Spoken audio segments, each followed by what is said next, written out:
पर 2014 के बाद एक बहुत बड़ा बदलाव तब आया जब इस दुनिया के सबसे बड़े लोकतंत्र के प्राइम मिनिस्टर ने बॉम्बे के अंदर एक डॉक्टर्स की कॉन्फ्रेंस में कहा कि गणेश जी प्लास्टिक सर्जरी का प्रमाण है। आपके चेहरे के ऊपर मुस्कुराहट आ गई। यह मुस्कुराहट तब आया करती थी हमारे चेहरे के ऊपर जब कोई बेहद बेवकूफ आदमी, और कई ऐसे बेवकूफ आदमी थे जिन्होंने किताबें भी लिखी तरह तरह की और इस तरह के बहुत सारे दावे किए, पर वो दावे आम आदमी की तरफ से थे, आम लेखकों की तरफ से थे, आम बोलने वालों की तरफ से थे, कुछ आरएसएस की तरफ से थे, कुछ शाखाओं में पले बढ़े लोगों की तरफ से थे। पर यह दावा इस बार दुनिया के सबसे बड़े लोकतंत्र के प्रधानमंत्री की तरफ से था, और इसलिए कम से कम मेरे चेहरे के ऊपर मुस्कुराहट नहीं आई। और उससे भी ज्यादा भयानक चीज थी कि 500 से ज्यादा बैठे हुए डॉक्टर्स वहां पर इसके स्टेटमेंट के बाद ताली बजा रहे थे। यह क्या था? यह क्या एक जाहिल जो 10वां पास है, हमें सबको मालूम है, उन्होंने खुद आज तक पे कहा है, तो मुझे दिल्ली यूनिवर्सिटी के सर्टिफिकेट की, इसकी उसकी, पॉलिटिकल साइंस वगैरह वगैरह की डिग्री की जरूरत नहीं है। उनके मुंह से है तो उनकी बात मान लेते हैं कि वो 10वां पास है, ज्यादा पढ़े लिखे नहीं। तो क्या ये एक आम बिना पढ़े लिखे जाहिल बेवकूफ पागल आदमी की बढ़ थी? नहीं। जब प्रधानमंत्री ऐसा कह रहा है तो इसको इस तरह से नहीं लिया जा सकता।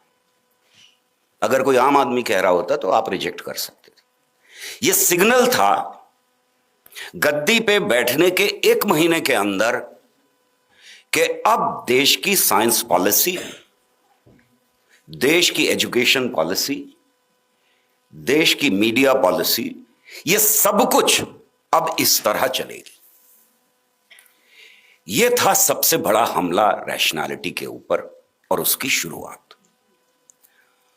और हमने इसके बाद देखा कि एक के बाद एक के बाद एक मिनिस्टर्स हों, एमपीज हों, चीफ मिनिस्टर्स हों, और यहां तक के जजेस, मीडिया को तो छोड़ ही दीजिए, अभी बाद में बात करते हैं उसके ऊपर, ये सब लगातार रैशनैलिटी के ऊपर हमला करने लगे। हमें सुनने को मिला कि हमारे यहां विमान था जो ऊपर भी जाता था, नीचे भी जाता था, दाएं भी जाता था, बाएं भी जाता था, और इंटरस्टेलर भी था, यानी वो दूसरे ग्रहों तक पहुंच सकता था।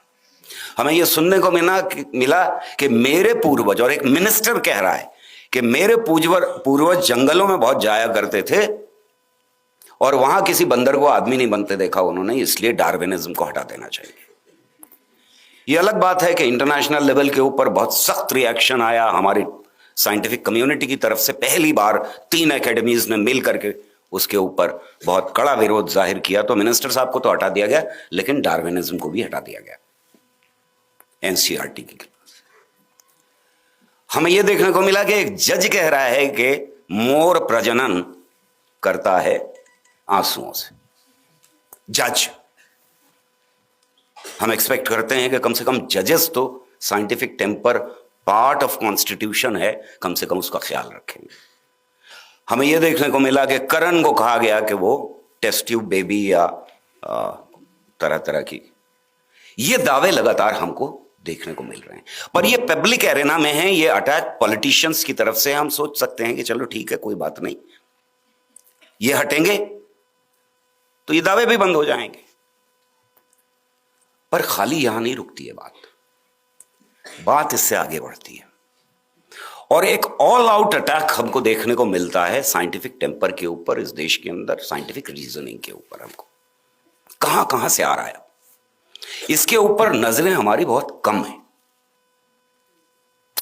हमारे यहां इसके बाद शुरुआत होती है धीरे धीरे department of science and technology 5 गव्य के ऊपर एक अलग सेक्शन में अलग तरह से पैसों का इंतजाम करता है जिसमें 5 गव्वे के ऊपर रिसर्च हो सके, यानी गाय के मूत्र के ऊपर, गोबर के ऊपर, दूध के ऊपर, दही के ऊपर और घी के ऊपर।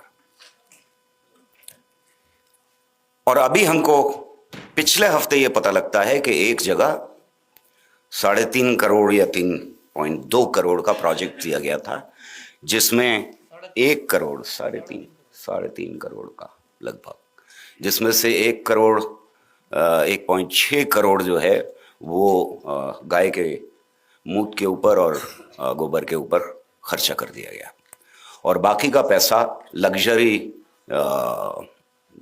कार के ऊपर और बहुत सारे फर्नीचर के ऊपर कर दिया गया, और कुछ भी नहीं मिला। पर जरा सोच के देखिए कि ये मुल्क वो मुल्क है जहां पर केमिस्ट्री की शुरुआत लगभग 100 साल पहले हो जाती है, मॉडर्न केमिस्ट्री की शुरुआत 100 साल पहले हो जाती है, और पीसी रे को हम father of chemistry in India कह रहे हैं। उसमें हर चौराहे के ऊपर इस देश में एक लैब मौजूद है जो आपका पेशाब टेस्ट करती है। आप कहीं जाकर के देख लीजिए, ज्यादा दूर नहीं जाना पड़ेगा। अगर आपको डॉक्टर ने लिख के दिया है कि गाय अपना पेशाब टेस्ट करा लीजिए, रिपोर्ट लेके आइए, शाम तक मिल जाएगी, वहां पर आप ये कह रहे हैं कि हमको गाय के पेशाब के बारे में कुछ नहीं पता, और उस पर रिसर्च करने के लिए 3 करोड़ चाहिए। शर्म की बात है, शर्म की बात है। पूरी की पूरी साइंटिफिक कम्युनिटी को इस देश की बदनाम किया जा रहा है। यह अटैक है न सिर्फ साइंस के ऊपर बल्कि साइंटिफिक कम्युनिटी के ऊपर। इस देश में बेइज्जत किया जा रहा है उनको। ये डीबीटी हो या डीएसटी हो, कुल मिलाकर के हमारा रिसर्च बजट जो है वो लगभग 0.5% जीडीपी का है। कुछ लोग क्लेम करते हैं 0.7 है, कुछ लोग क्लेम करते हैं 0.75 है। गवर्नमेंट के अलग अलग डेटा आपको मिल जाएंगे। उसमें से ये काटा जा रहा है, जो जेन्युइन साइंस है उसमें से ये बजट काटा जा रहा है। तो ये एक हमला है, सूडो साइंस की तरफ डाइवर्ट किया जा रहा है इस बजट को। ये अगली नस्लों की साइंस पढ़ने की इच्छा के ऊपर हमला है, क्योंकि यहीं जो बजट है जब कटेगा तो फिर उसका इंपैक्ट इंस्टीट्यूशंस के ऊपर पड़ेगा। यह दूसरी तरह का हमला शुरू होता है।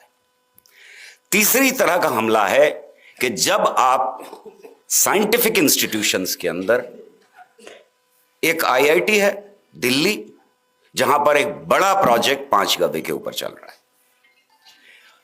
एक जगह है जहां पर बड़ा प्रोजेक्ट दिया गया, हालांकि उसको एडम ब्रिज जिसको राम सेतु कहते हैं, उसके ऊपर इंटरनेशनल रिएक्शन आने की वजह से वो बंद कर दिया गया, पर बहुत बड़ा बजट उसके लिए एलोकेट किया गया था कि हनुमान जी ने वो ब्रिज बनाया है या नहीं इंडिया और श्रीलंका के बीच में।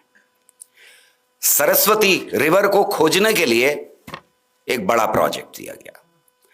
All India institute of medical sciences के अंदर यह प्रोजेक्ट दिया गया कि मंत्रों के उच्चारण से क्या इंपैक्ट होता है किसी मरीज के ऊपर। ये सारी चीजें जो हो रही हैं, संजीवनी बूटी तलाश करने के लिए प्रोजेक्ट दिया गया।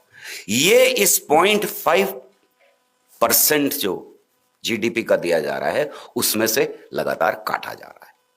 यानी साइंस के ऊपर और कम अब खर्चा होगा, साइंस की रिसर्च के ऊपर।